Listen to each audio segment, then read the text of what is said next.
البورصة مش بتنزل، البورصة بتطلع، وللأسف انت اللي بتخسر رغم ان البورصة طالعة. لو بصيت على البورصة المصرية في اخر 12 شهر هتلاقي ان المؤشر طالع 56%، ولو حتى بصيت على البورصة الامريكية مؤشر ناسداك مثلا هتلاقيه طالع 30% في اخر 12 شهر. ولو غمضت عينك وبصيت على اغلب بورصات العالم في ال 12 شهر اللي فاتوا هتلاقي ان بورصات العالم مجتمعة طالعة. اذا العيب مش في البورصة، والعيب مش في الاقتصاد العالمي، والعيب مش في الازمات المؤقتة اللي حصلت الفترة اللي فاتت اللي تسببت في تصحيحات ورجع السوق رد وكمل طلوع تاني.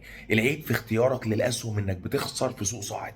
قبل ما اقول لك المشكله الحقيقيه جايه منين، بقول لك لو عايز تتعلم تدرس وتحلل الاسهم بطريقه مظبوطه علشان تاخد قرارات مدروسه، هتلاقي نقطة البداية في التعليم في الجروب التعليمي المجاني اللي في الصفحة الرئيسية في القناة. أنا محمد فاروق بقالي 21 سنة في المجال ده. بص يا سيدي، في اتجاهات في البورصة براقة تبان إنها براقة أول ما بتبدأ فبينجذب ليها أغلبية الناس، وفي ناس بتنجذب وما بتخرجش منها، بس المشكلة الرئيسية إنه ما بيخرجش منها وبيفضل يخسر. أيوه، في ناس في البورصة بقاله 10 و15 و20 سنة بيخسر. يعني إيه بيخسر؟ يعني بيكسب مرة وبيخسر مرتين، بيكسب مرة وبيخسر ثلاثة، محصلته التوتال دخل بفلوس قد كده الفلوس قلت، أو ما زادش. كأن لو حط الفلوس في البنك، ما انت لو كنت حطيت الفلوس في وديعه في البنك وقعدت في عائد معين المفروض يتعمل، لو ما عملتش اكتر منه بكتير انت بتخسر في البورصه. المدارس دي تشمل التداول اليومي، الاعتماد على التحليل الفني فقط، وانك تنسى ان بورصه يعني انت شريك في شركه، ما تتعلمش تدرس الشركه ولا تشوف مالياتها ولا تشوف الفاندمنتالز. وقلت لك نقطه البدايه في تعليم التحليل المالي المبسط برضه هتلاقيه في الجروب التعليمي المجاني اللي في الصفحه الرئيسيه في القناه. الكلام ده يشمل الصفقات اليوميه،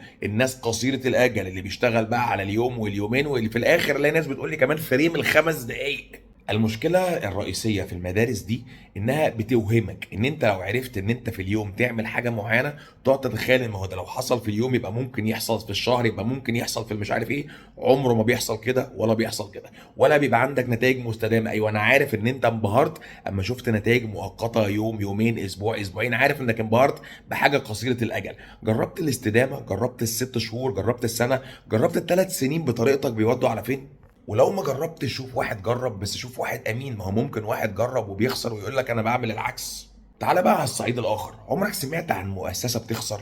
عمرك سمعت عن صندوق استثمار بيخسر؟ عمرك سمعت عن صندوق استثمار كل سنه بيعمل عائد بالسالب؟ الناس دي بتعمل ايه؟ الناس دي ما بتعملش حاجه غير انفستمنت بطريقه محترفه، وده اللي المستثمر المحترف بيعمله. ودي مدرستي، بس مش لازم تتعلم مني، ممكن تدور على اي حد قلت لك الكلام ده قبل كده كتير، او اي مجموعه من الناس انت بتثق فيهم وتسمع ليهم، بس تتاكد ان هم فاهمين بيعملوا ايه. لكن تمشي ورا حاجات عشوائيه نتائجها عشوائيه، ونتائجها عشوائيه سيئه مش نتائجها عشوائيه جيده، وفي الاخر تقول لي اصل البورصه واصل الحيتان واصل مش عارف مين واصل كبار المستثمرين مش عارف بيعملوا ايه. لا، العيب في طريقتك وفي اللي انت بتعمله من يوم ما انت دخلت البورصه.